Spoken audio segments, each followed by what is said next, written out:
मौलाना मोहम्मद नासिर की बयानात के लिए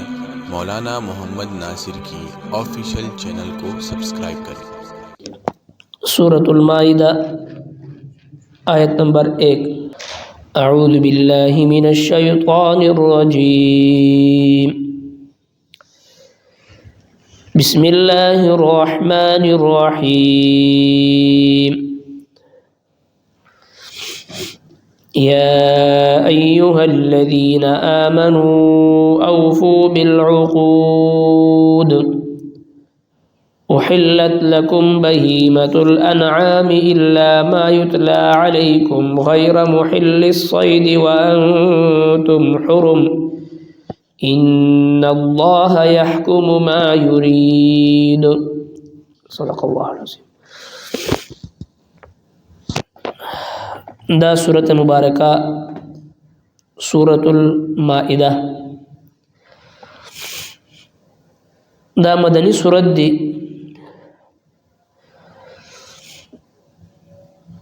जनाब नबी करीम सल्लल्लाहु अलैहि वसल्लम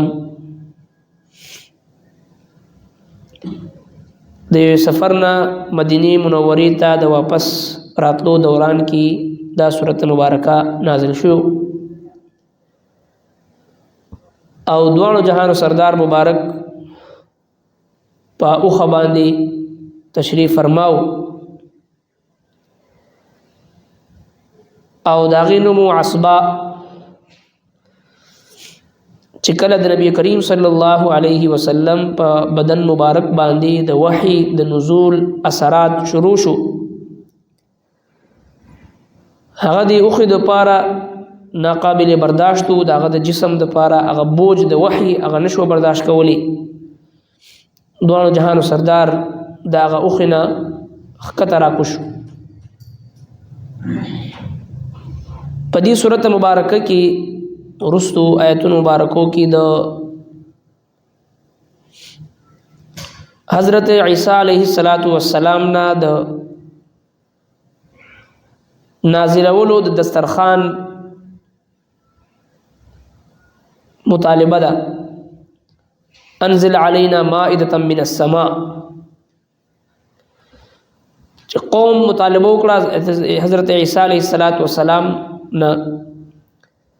चिता द खपल रब ना यो दुआ उगवाड़ा च अल्लाह तबारक व तआला मुंग बांदी यो ख्वान दस्तरखान अगरा नाजिल की जगह माइदवी माइदा हगा दस्तरखान तवी जगह द हर कस्म अनवाع व अक़साम द खुराक ना डकवी नु चूँकि अगा मशहूर व मारूफ वाक़िया दा दागी मुनासिबत सरा दी सूरत मुबारका नुम दे सूरतुल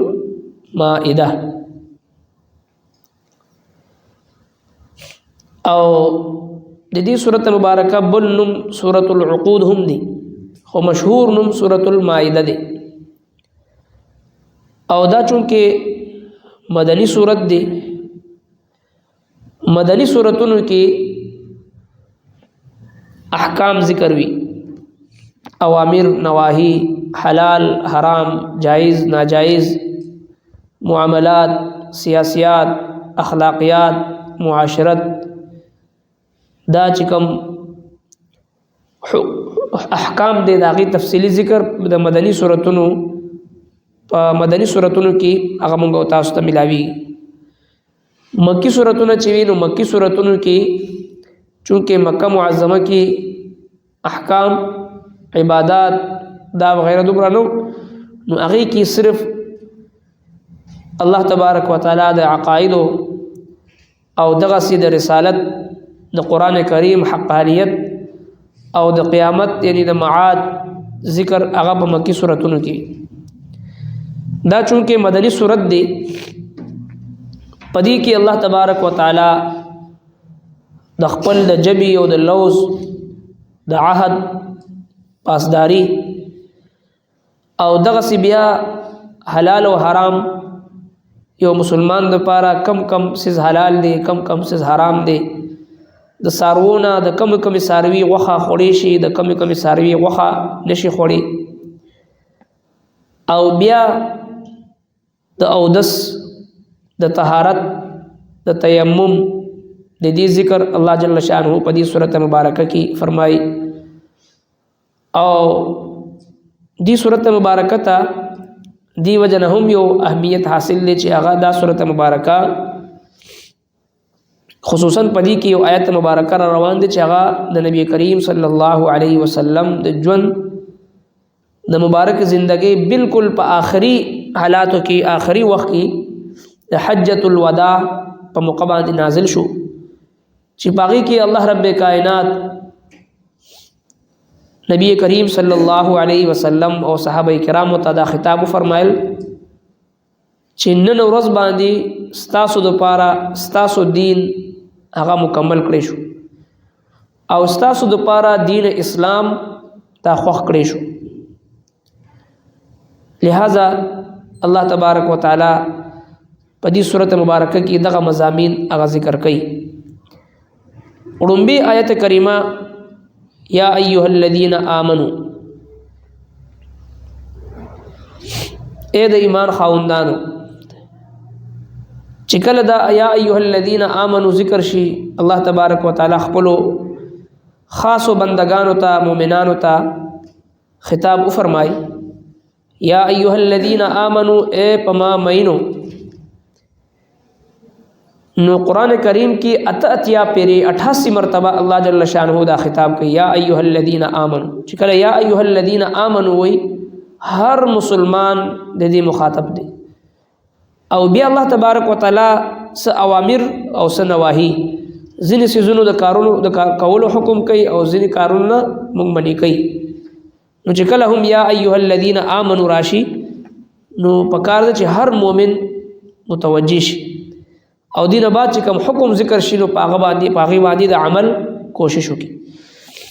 نو یا ایها الذین آمنوا صلی الله تبارک وتعالى خطاب فرمای اے پما مینو خلقو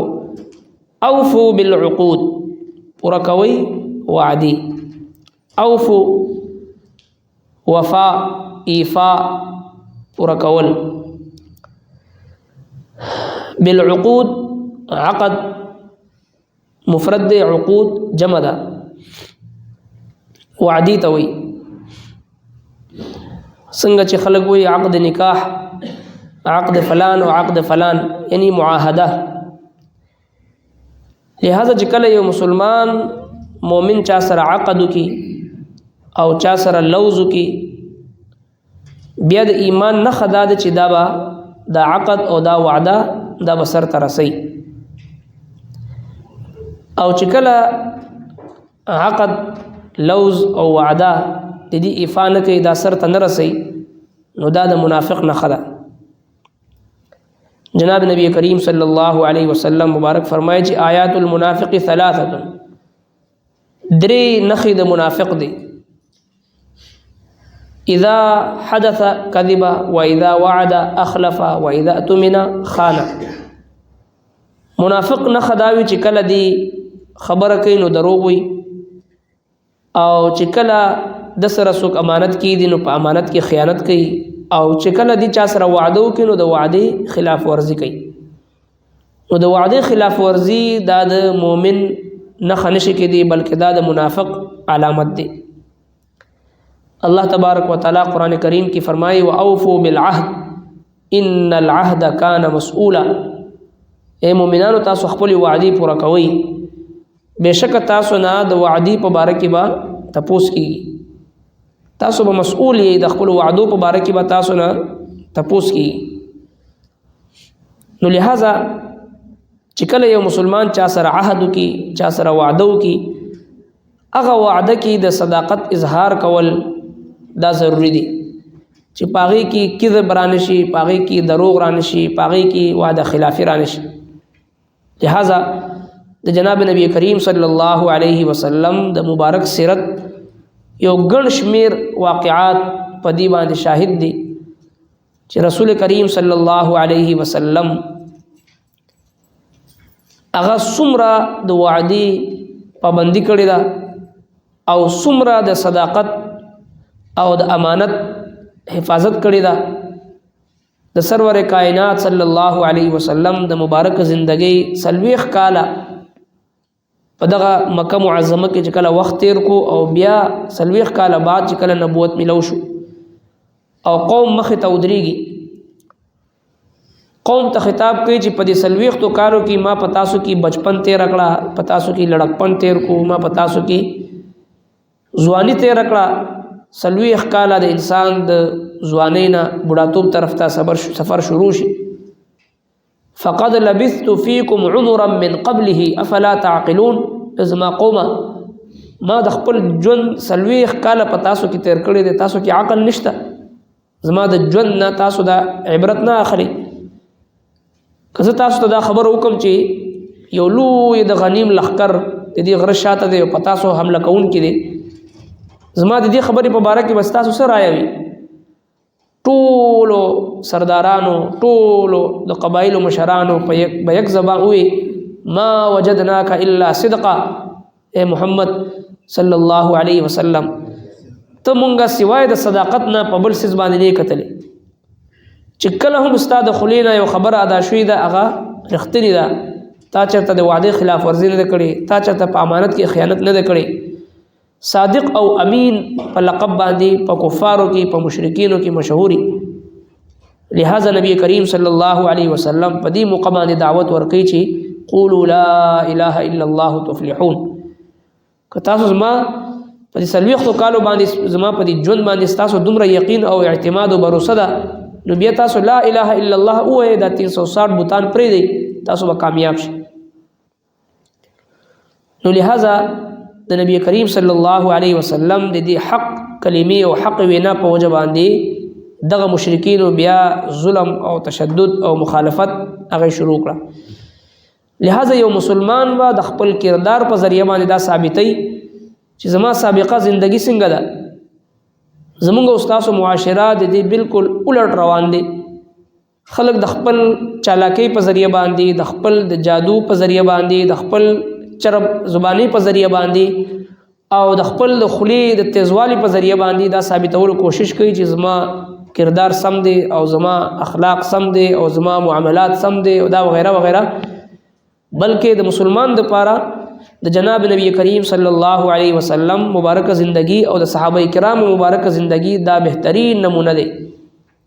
رب کائنات موږ تاسو دا حکم راکړي چې فإن آمنوا بمثل ما آمنتم به فقد اهتدوا تاسو که ایمان وروړئ نو د صحابه کرام په شان ایمان وروړئ صحابه کرام 23 سال د نبی کریم صلی الله علیه وسلم په صحبت کې په معیت کې پاتې کېدو نه بعد د سرور کائنات صلی الله علیه وسلم هغه مبارک سیرت په خپل ژوند کې دا سره واستو د دوانو جهانو سردار هغه مبارک هغه صفات چې کوم د صداقت صفاتو چې کوم د عهد او د وعده د پاسداري صفاتو او چې کوم اخلاق حسنه اخلاق عظیمه هغه صفاتو د نبی علیہ الصلوۃ والسلام هغه بهترین اخلاق بهترین معاملات بهترین عقاید بهترین عبادات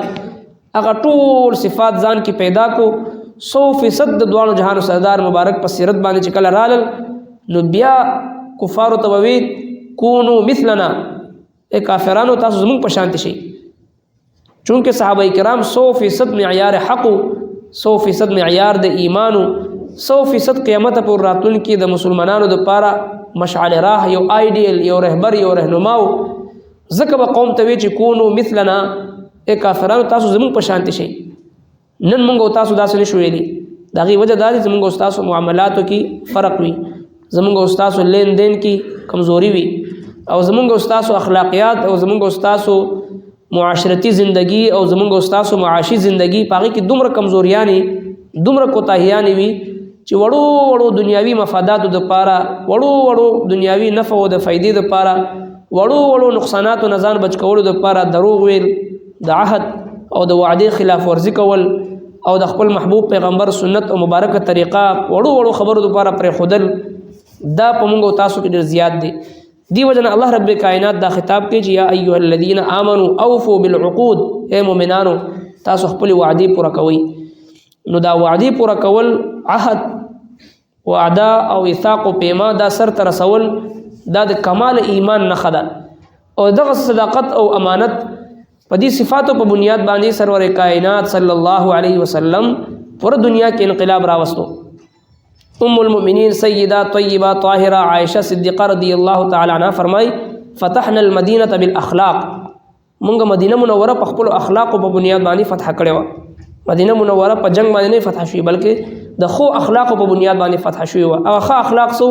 د دوانو جهان سردار هغه صداقت هغه د امانت حفاظت هغه د وعده ایفاء او وعده پوره کولو ځکه تکمیل ایمان د پاره د ایمان د تکمیل د پاره په شرایطو کې یو شرط دا دی چې مسلمان به خپل وعده پوره کوي خپل وعده به ایفاء کوي ځکه الله تبارک وتعالى فرمایل یا ایها الذين آمنوا اوفوا بالعقود د دې حکم نه بعد الله تبارک وتعالى بیا د حلال او د حرام ذکر هغه تفصیل سره فرمایي